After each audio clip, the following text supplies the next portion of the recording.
사랑하는 성도 여러분, 소확행이라는 말을 들어보셨죠?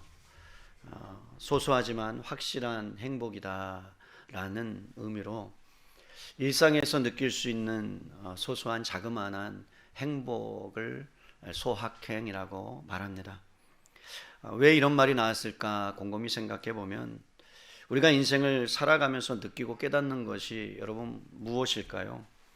어쩌면 큰 것보다, 우리에게 큰 어떠한 것이 행복을 주는 것보다 사소한 것이, 소소한 것이, 작은 것이 얼마나 중요한 것인지를 인생을 살아가다 보니까 느끼게 돼요. 가정이 있음에 감사하고, 건강함에 감사하고, 자녀들이 잘 큼에 감사하고, 별것 아닌데도 불구하고 감사할 일들을 찾아보면 너무나 숨 쉬는 것 자체도 감사하고, 그리고 걸어 다닐 수 있는 것도 감사하고, 모든 것이 감사할 수밖에 없다라는 것들을 이렇게 깨닫게 됩니다. 우리의 인생이라는 것은, 지금의 여러분의 모습과 저의 모습이라는 것은 어쩌면 우리의 과거에, 또 우리 인생의 삶에 작은 어떠한 일상의 하나하나가 모여서 지금의 저를 만들고 지금의 여러분들을 만들었다고 해도 과언은 아닌 것 같아요. 말에 대한 설교를 준비하면서 하나님께서 말씀을 통해서 깨닫게 해주시는 것이 어쩌면 큰 것보다는 사소한 것들을 이기는 것이 더 어렵구나라는 것을 여러분 생각해 봅니다. 설교를 준비하면서 여러분 말에 관해서 말씀을 전해야 되니까 어쩌면 목사가 말을 많이 하는 사람 중에 하나잖아요. 그러다 보니까 이번 한 주는 말을 많이 하지 말아야지라고 했는데 그렇지 않더라고요.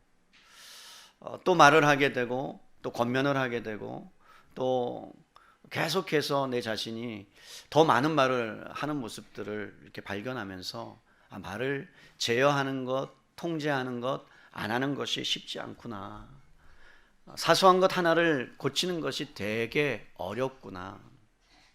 늘 내뱉었던 말인데 이것을 고치려고 굉장히 애를 써봤는데 또 어김없이 하고 있는 모습을 보면서 좌절도 하게 됩니다.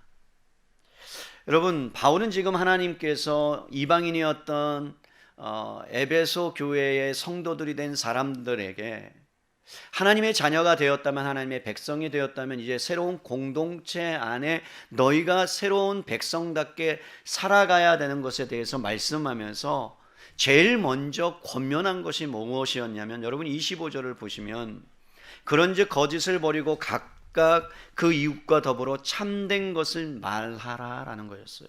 진실함을 말하라. 그리고 오늘 29절에 우리가 읽은 대로 더러운 말을 너희 입 밖에도 내지 말고 오직 덕을 세우는데 소용되는 대로 선한 말을 하고 듣는 자들에게 은혜를 끼치는 말을 하라는 거예요. 여러분 31절에도 보면 이렇게 말합니다. 너희의 모든 악독과 노함과 분냄과 떠드는 것과 비방하는 모든 악의와 함께 버려라. 떠들지 말아라 라는 거죠. 그러면서 여러분 마지막으로 5장 4절에 말에 대한 권면을 이렇게 표현하고 있습니다. 누추함과 어리석은 말이나 희롱의 말이 마땅하지 아니하니 오히려 감사하는 말을 하라. 왜 이렇게 여러분 바울이 말에 대해서 강조를 하고 있을까요? 도둑질하지 말라. 우리가 그 말씀에 대해서 배웠습니다. 그리고 마귀에게 틈을 대지 말라. 분을 내어도 여러분 죄를 짓지 말라. 그런데 한 번도 아니라 여러 번에 걸쳐서 말에 대한 언급을 하고 있다는 것은 그만큼 말이 여러분 중요하기 때문에 그렇습니다. 왜 중요합니까? 여러분 창세기 1장 1절에 태초에 하나님이 천지를 창조하시니라, 창세기 1장에 보면 하나님께서 말씀으로 세상을 창조하셨다라고 선포합니다. 그러니까 하나님께서는 말씀을 통해서 세상을 만드셨어요. 빛이 있으라 빛이 있었고요, 땅이 있으라 땅이 있었고요. 그러면서 여러분 그 말씀을 통해서 세상을 창조하시고, 하나님의 말씀이 선포될 때 치유가 일어나고, 하나님의 말씀이 선포될 때 여러분 마른 뼈가 살려지는 놀라운 은혜의 역사가 일어나고, 하나님의 말씀이 선포될 때 죽어가는 영혼들, 여러분 깨닫지 못한 어리석은 영혼들이 하나님께로 돌아오는 역사가 있고, 하나님께서 말씀을 통해서 사람들을 인도하고, 하나님께서 말씀을 통해서 만나시고, 하나님께서 말씀을 통해서 어떠한 역사를 일으키시기 때문에 여러분 말씀이 중요해요. 다른 말로 표현하면 하나님의 말씀 속에 하나님의 인격이 담겨져 있습니다. 하나님의 성품이 담겨져 있습니다. 하나님의 비전과 하나님의 계획과 하나님의 뜻이 담겨져 있습니다. 그러면서 여러분, 이렇게 성경은 말씀합니다. 모든 것은 다 사라질 것인데 하나님의 말씀은 영원토록 사라지지 않는다. 여러분 믿으십니까? 그렇다면 여러분, 하나님의 말씀은 하나님의 인격이 있는 것이고 하나님의 성품이 담겨져 있는 것이기 때문에 중요합니다. 이사야 선지자가 이것에 대해서 너무나도 잘 기록해 놓았어요. 이사야 55장 10절로 11절로 가봅니다. 구약성경이죠. 이사야 55장 10절로 11절, 구약성경 1036페이지예요.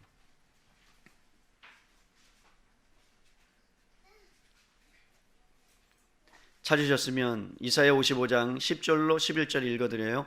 이는 비와 눈이 하늘로부터 내려서 그리로 되돌아가지 아니하고 땅을 적셔서 소출이 나게 하며 싹이 나게 하여 파종하는 자에게는 종자를 주며 먹는 자에게는 양식을 줌과 같이 내 입에서 하나님의 입에서 나가는 말도 이와 같이 헛되이 내게로 돌아오지 아니하고 나의 기뻐하는 뜻을 이루며 내가 보낸 일에 형통함이니라.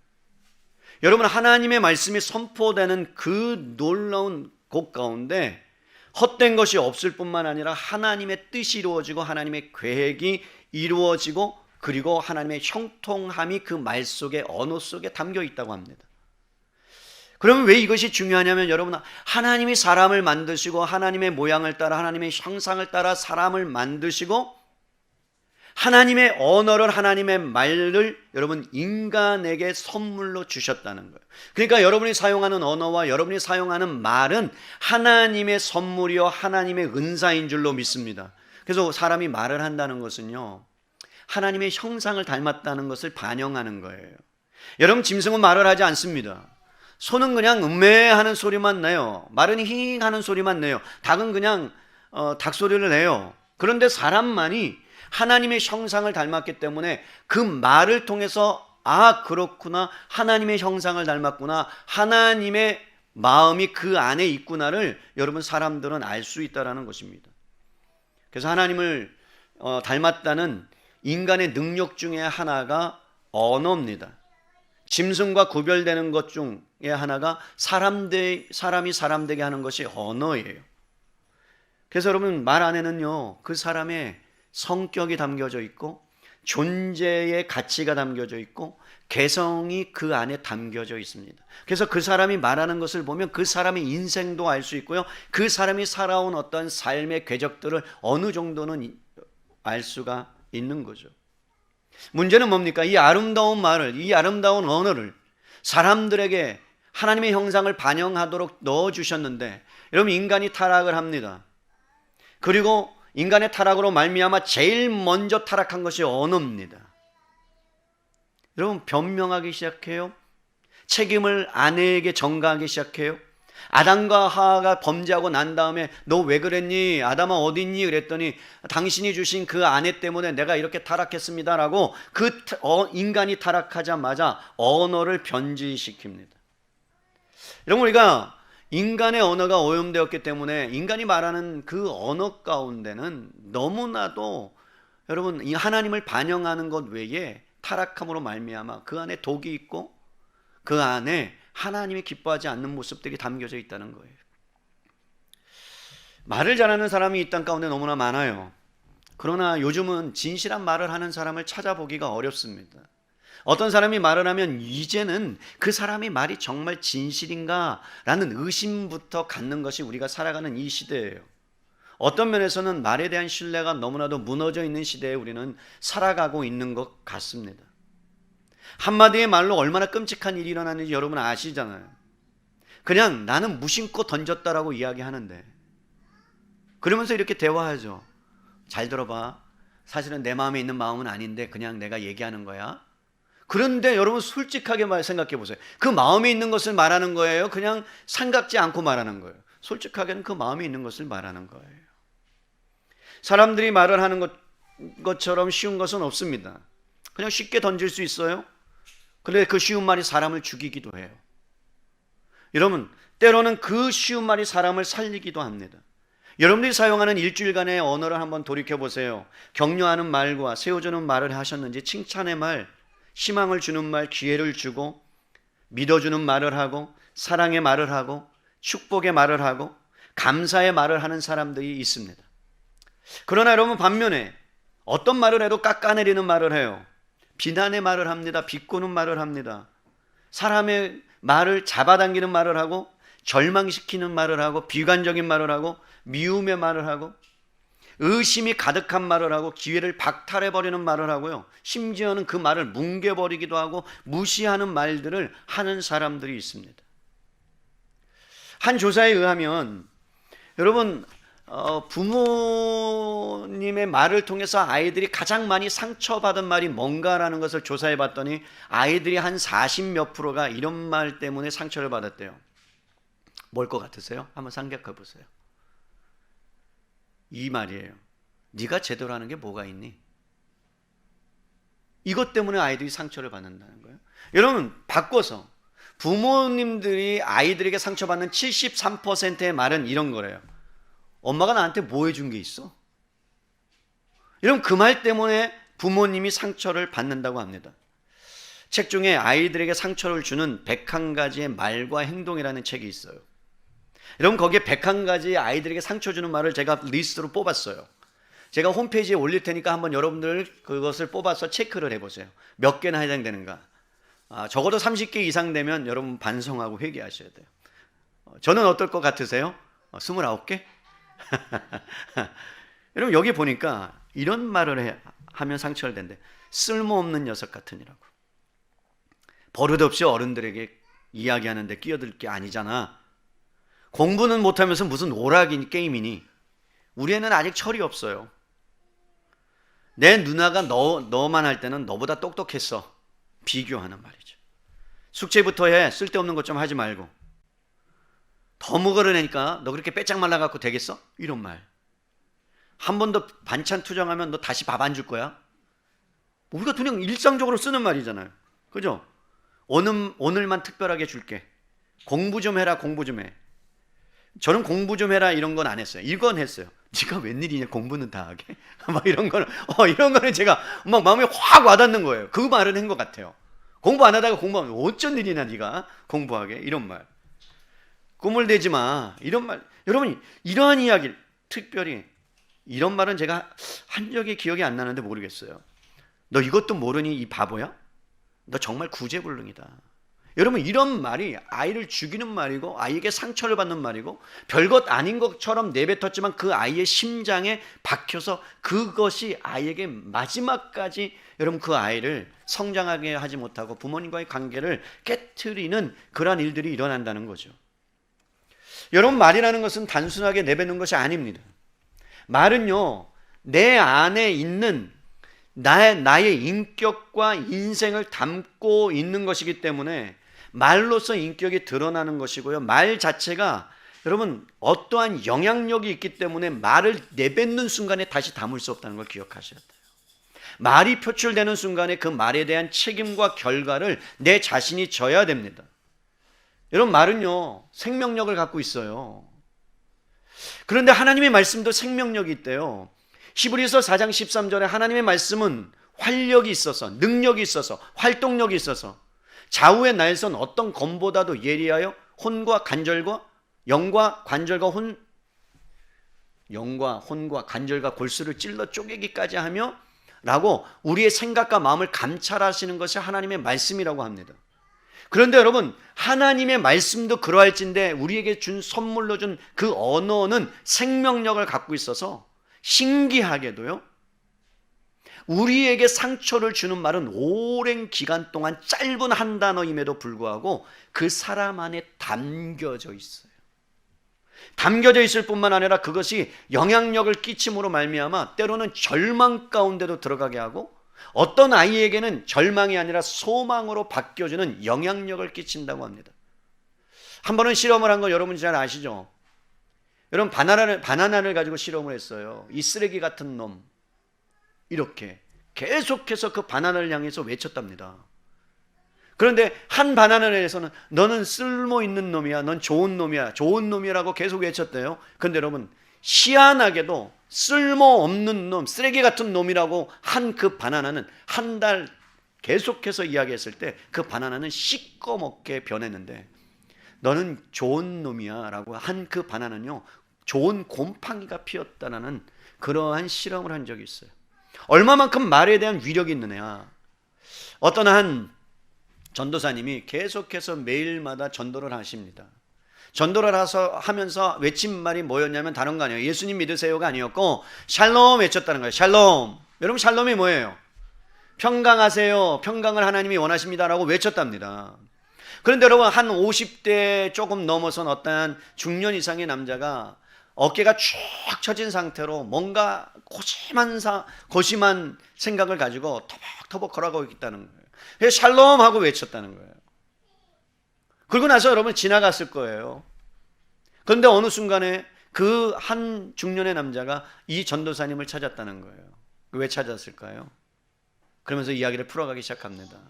자기가 명퇴를 하고 나서 이제는 더 이상 살 소망이 끊어져서 내 생명을 그냥 어떻게 해서든 죽어야 되겠다라는 마음이 와서 죽으러 가고 있는 상황이에요.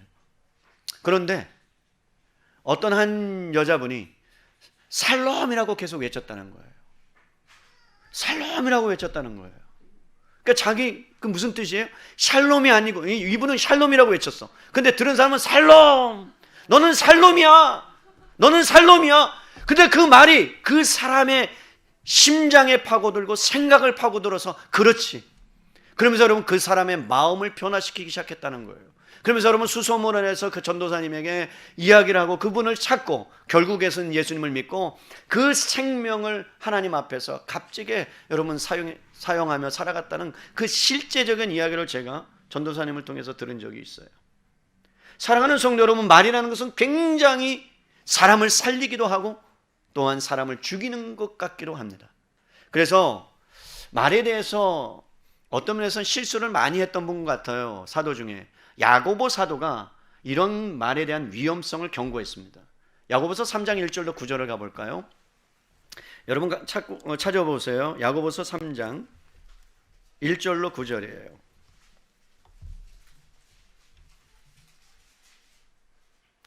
신약성경 373페이지입니다. 제가 읽어드려요. 내 형제들아, 너희는 선생된 우리가 더 큰 심판을 받을 줄 알고 선생이 많이 되지 말라. 우리가 다 실수가 많으나 만일 말에 실수가 없는 자라면 곧 온전한 사람이라 능히 온몸도 굴레 씌우리라. 우리가 말들의 입에 재갈을 물리는 것은 우리에게 순종하게 하려고 그 온몸을 제어하는 것이라.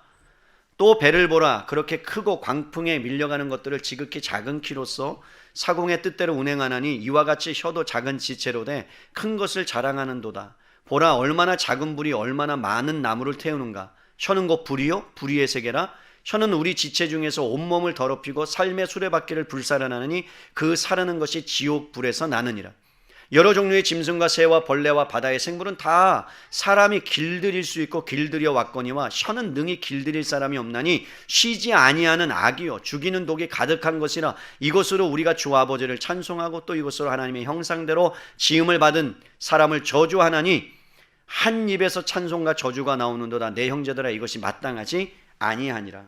여러분, 야고보서 하다고 말하는 게 뭐예요? 될 수만 있으면 선생이 되지 말라는 거예요. 왜입니까? 우리는 말로 실수하는 존재라는 거예요. 말을 많이 하는 교회 지도자들, 특별히 목사님들, 선생님들 더 실수가 많기 때문에 여러분, 혀가 작지만 달리는 말에 재갈을 물려서 여러분 배의 키가 작지만 배의 방향성을 바꾸듯이 여러분 얼마나 혀가 위험하냐면, 말이 위험하냐면 우리의 온몸을 불사를 정도로, 우리를 불태울 정도로, 그 혀의 힘이 남을 죽일 정도로 그렇게 악하고 쉬지 않고 악을 행한다라는 거예요. 한 리서치, 연구하는 사람이 남자와 여자가 하루에 얼마나 많은 말을 하는가 조사했답니다. 여러분, 얼마나 많이 할 것 같으세요? 남자분들은 25,000 단어, 여자분들은 3만 단어. 제가 생각해 봤어요. 3만 단어나? 와, 나 그렇게 하실 것 같지는 않은데 평균적으로 그렇게 많이 말을 한다는 거예요. 이 작은 혀가, 새치 혀가.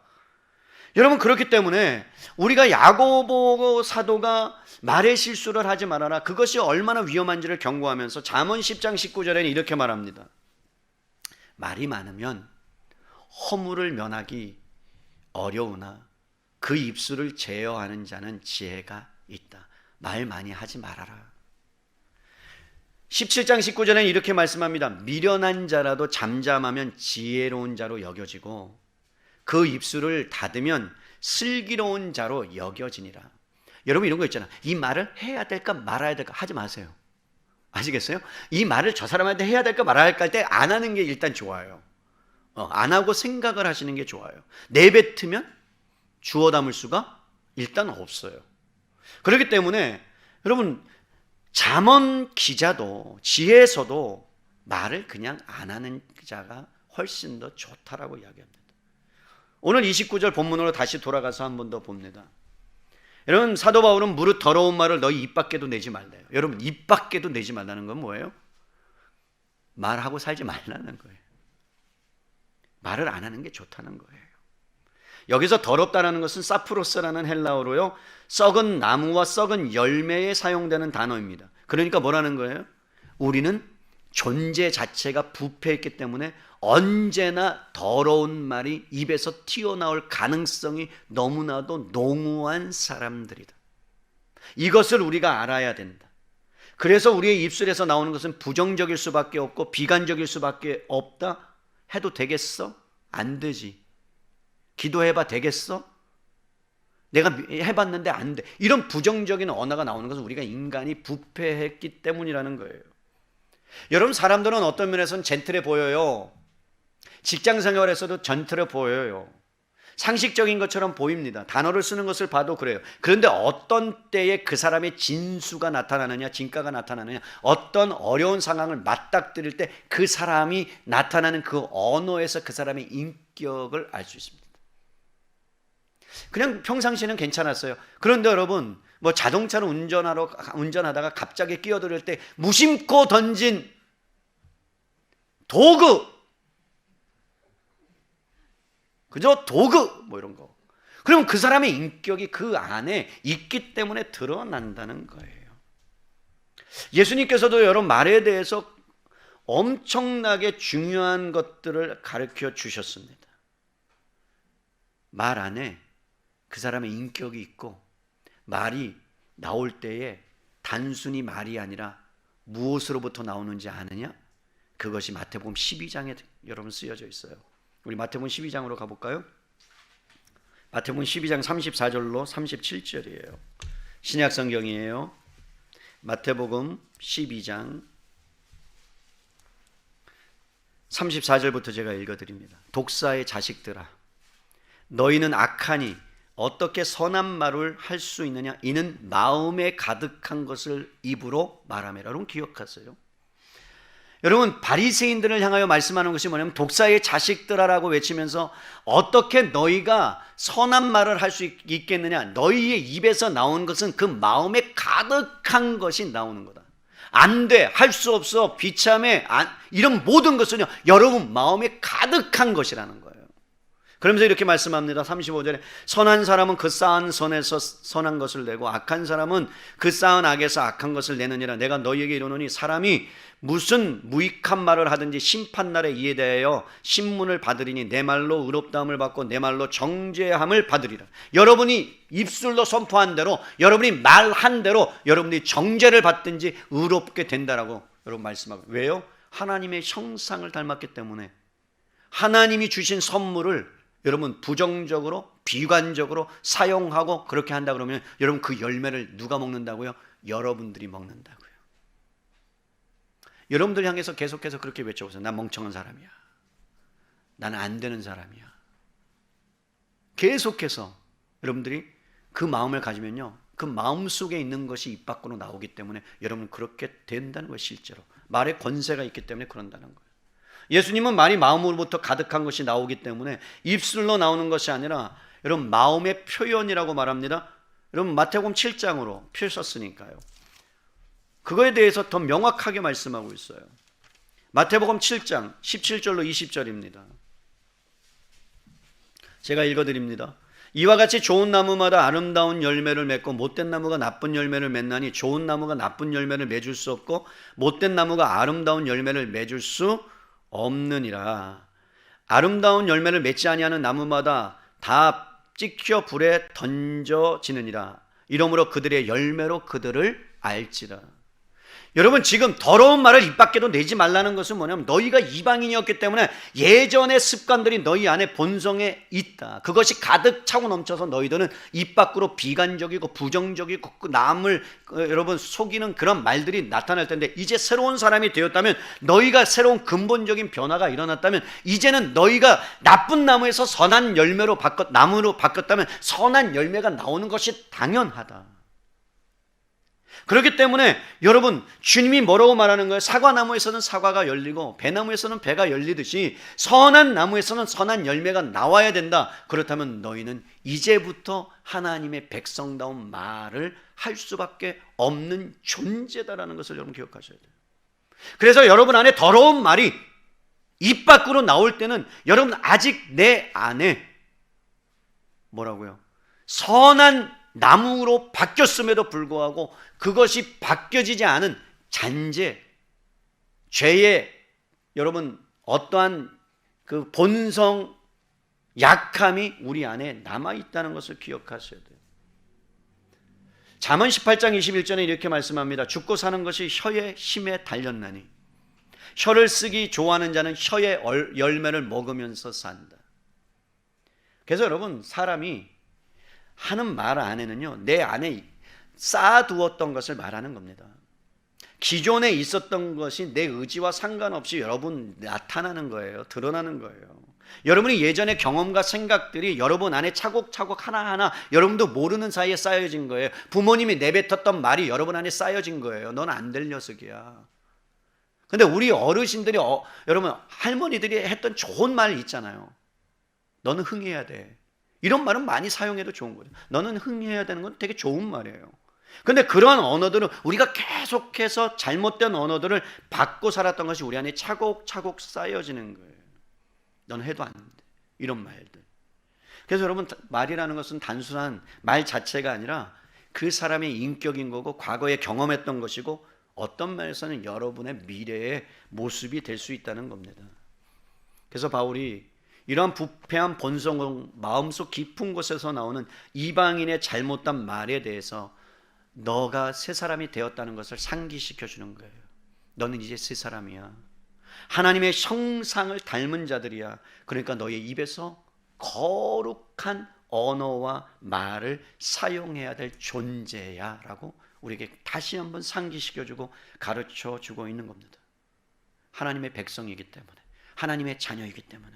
여러분, 어떤 것을 우리에게 요구하고 있는지 한번 더 볼게요. 오늘은 부정적인 것보다는 여러분 그 뒤에 있는 말씀을 좀 더 살펴보려고 합니다. 다시 본문으로 돌아가세요. 무릇 더러운 말은 너희 입 밖에도 내지 말아라. 그리고선 오직 덕을 세우는 데 소용되는 대로 선한 말을 하여 듣는 자들에게 은혜를 끼치게 하라. 여러분, 무엇을 세우는 거예요? 덕을 세우겠다는 거예요. 너희가 말을 해야 되는 것은 하나님의 형상을 닮았기 때문에 이제 예수 그리스도로 말미암은 새로운 공동체, 예수 그리스도의 몸인 교회를 세우기 위해서 여러분 선한 말을 하라는 거예요. 그러니까 여러분들이 공동체 안에 들어와서 교회를 세울 수 있는 방법 중에 하나가 뭐예요? 선한 말을 하라는 거예요. 그것이 하나님의 영광이 드러나는 것이고 하나님의 거룩한 성품이 드러나기 때문에 여러분, 누구에게 하라는 거예요? 뒤를 보세요. 듣는 자들에게, 먼저는 교회 지체들에게 하라는 거예요. 교회 지체들에게 선한 말을 하는 거예요. 그리고 내 가정, 아내, 남편, 자녀들, 여러분이 속한 직장인, 직원들, 그 다음에 동료들, 그리고 모든 사람들에게 어떻게 하라는 거예요? 보세요. 소용되는 대로. 여러분, 소용되는 대로라는 뜻은 경우에 맞는 말을 하라는 거예요. 필요한 말만 하라는 거예요. 그러니까 경우에 합당한 말을 해야 되는 거예요. 그래서 여러분, 그런데 문제는 뭐냐면 말을 할 때 다 자기중심적으로 한다는 거예요. 이기적이기 때문에 그래요. 그래서 어떤 말을 할 때도 나의 이익을 생각하고, 그리고 나를 방어하고, 그리고 나에게 손해가 끼치지 않도록 말을 하고 어떤 잘못을 함에도 불구하고 분명히 잘못했는데도 그것을 솔직하게 말하지 않는 것은 이기적이에요. 사람이 자기중심적이에요. 그래서 자기의 관점에서 그것을 풀어놔요. 그래서 어떤 사건이 일어나면요, 두 사람을 제가 다 불러서 이야기를 들어요. A라는 사람이 이야기하면 자기 관점이에요. B라는 분이 들으면 자기 관점이에요. 신기하도록 사람은요, 팔이 안으로 굽어요. 그것이 인간의 본성이라고 이야기하는 거예요. 그런데 뭐라고 얘기해요? 듣는 자들에게 너희가 말을 할 때 상대방을 생각하고 말을 하라는 거예요. 그리고 되도록이면 필요한 말만 하고 필요치 않은 말은 하지 말아라. 그래서 여러분들이 이 말을 할까 말까, 그래서 이렇게 얘기해요. 집사님, 이 말을 할까 말까 고심했는데요, 이 말을 할게요. 하지 마세요. 그 말을 안 하는 게 좋아. 그 얘기는 뭐냐, 벌써 부정적으로 여러분 그 사람을 깎아내리든지 뭔가 자기 마음에 안 들어서 자기 입장에서 얘기하는, 객관적으로 그 사람을 배려하지 않아요. 보통은 그럴 능력들을 우리는 갖추고 있지 않아요. 솔직하게 남을 세우고자 하는 그런 마음보다는 내 자신의 중심에 포커스를 맞추고 있기 때문에 그래요. 그래서 바울은 이렇게 말씀하는 거예요. 소용되는 대로 되도록이면 여러분 필요한 말을 하되, 생각하고 말을 하되, 상대방을 위해서 말을 하되, 무슨 말을 하래요? 은혜를 끼치는 말을 하래요. 여러분, 은혜를 끼치는 말이라는 뜻을 여러분 기억하세요.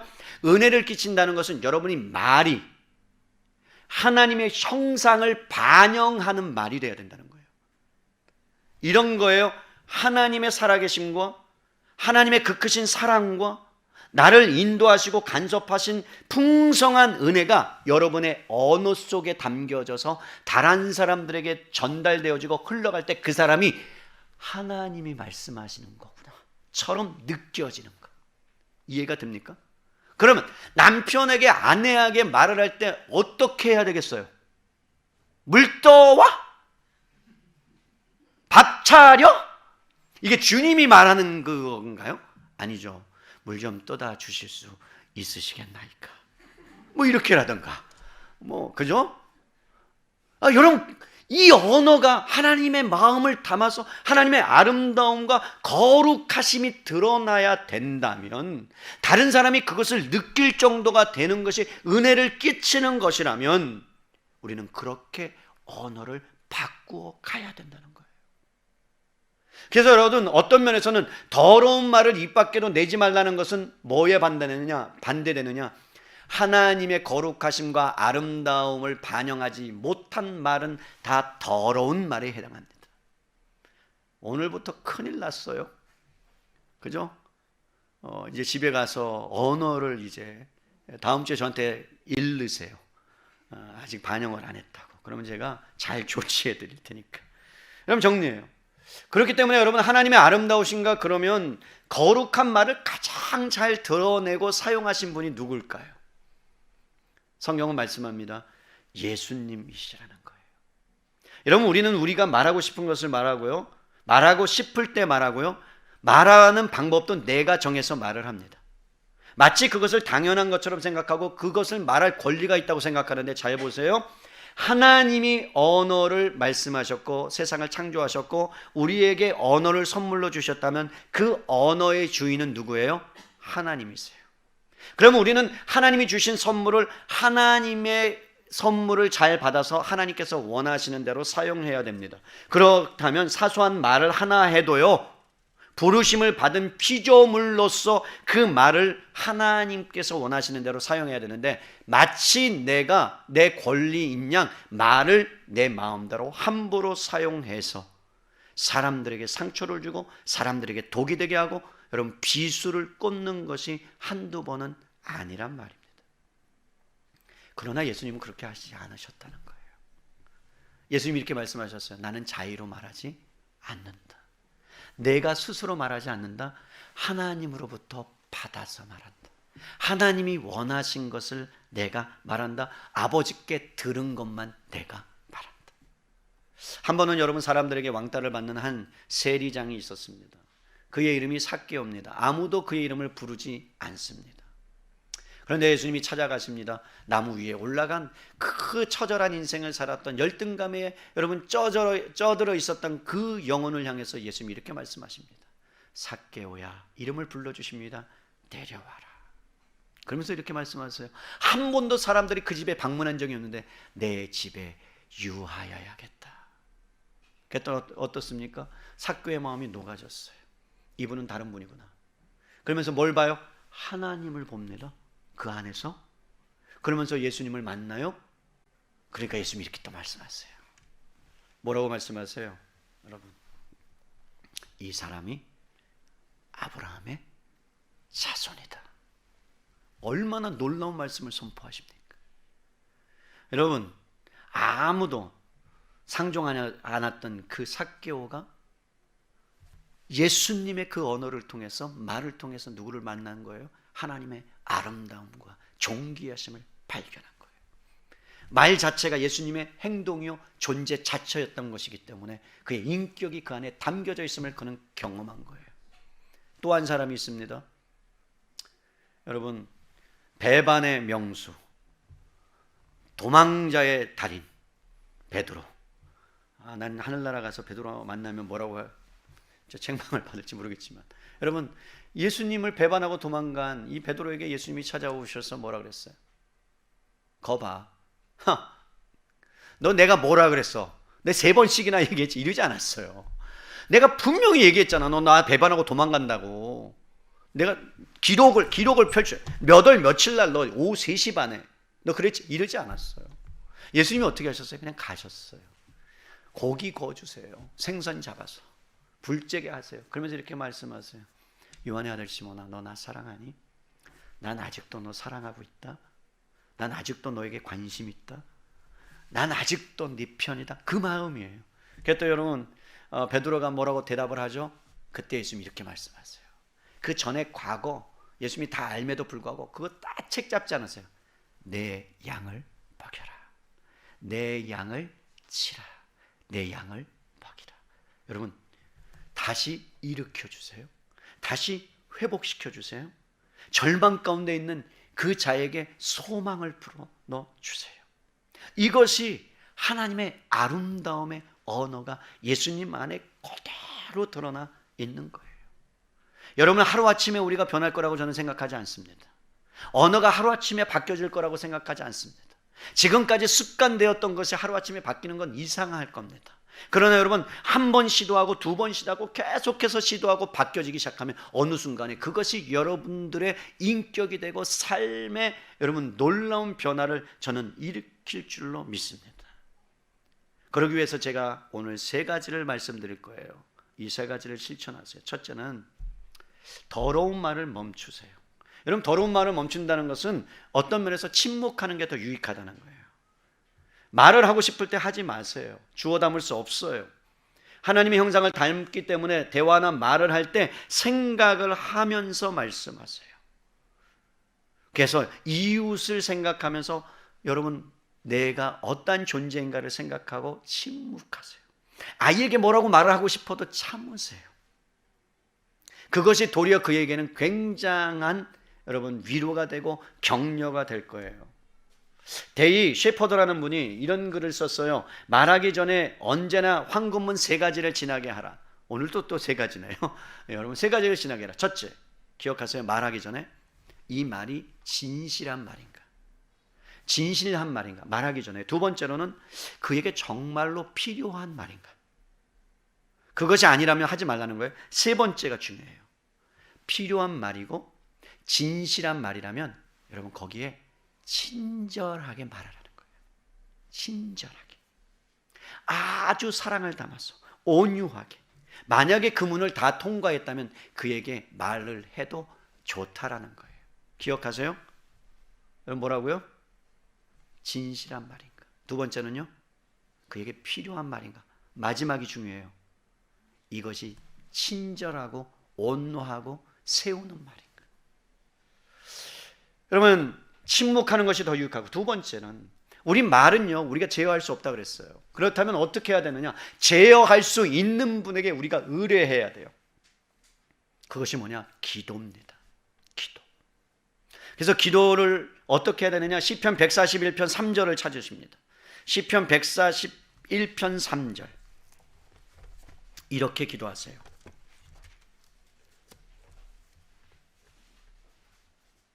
우리 이 말씀은 함께 읽을까요? 141편 3절 905페이지 시작. 여호와여 내 입에 파수꾼을 세우시고 내 입술의 문을 지키소서. 매일 아침을 시작할 때 이렇게 기도하세요. 하나님, 내 입술에 파수꾼을 세워주십시오. 오늘도 내가 이 말이 남편에게, 아내에게, 자녀들에게 살리는 말이 되게 도와주시고, 그를 세우는 말이 되게 도와주시고, 칭찬하는 말이 되게 도와주시고, 내 자신에게도 하나님의 관점으로 내 자신을 위로하고 축복하고 칭찬하고, 그 다음에 여러분 하나님의 그 시각으로 볼 수 있는 그러한 은혜를 나에게 주십시오. 언어를 창조하신 하나님께 기도하세요. 그러면 여러분 하나님께서 여러분들에게 할 말을 넣어주실 줄로, 생각나게 해주실 줄로 믿습니다. 욕하고 싶으면 이 복받을 놈아 그러고 욕하세요. 이 복받을 놈아, 하나님 안에서 이 잘될 놈아, 얼마나 좋아요. 세 번째 마지막이에요. 은혜를 끼치는 말을 날마다 의도적으로 연습하고 훈련하세요. 여러분, 은혜를 끼치는 말은 하나님이 말씀하시는 마음이 담겨져 있어야 된다는 거예요. 하나님의 마음이 여러분 우리 안에 있어야 돼요. 그리스도의 마음을. 그럼 닮아가도록 연습하셔야 합니다. 그런데 놀랍게도 이사야 50장 4절에 예수님이 이 땅에 오셔서 어떠한 언어를 사용하시는지를 이사야 선지자가 여러분 예언하신 말씀이 있더라고요. 제가 깜짝 놀랐어요. 이사야 50장 4절. 그렇구나. 이사야 50장 4절 찾아보겠습니다. 이사야 50장 4절이에요. 우리 함께 읽어요. 이것이 여러분들의 언어가 되기를 바랍니다. 읽겠습니다. 이사야 50장 4절 1030페이지요. 시작. 주 여호와께서 학자들의 혀를 내게 주사 나로 공고한 자를 말로 어떻게 도와줄 줄 알게 하시고 아침마다 깨우치시되 나의 귀를 깨우치사 학자들 같이 알아듣게 하시도다.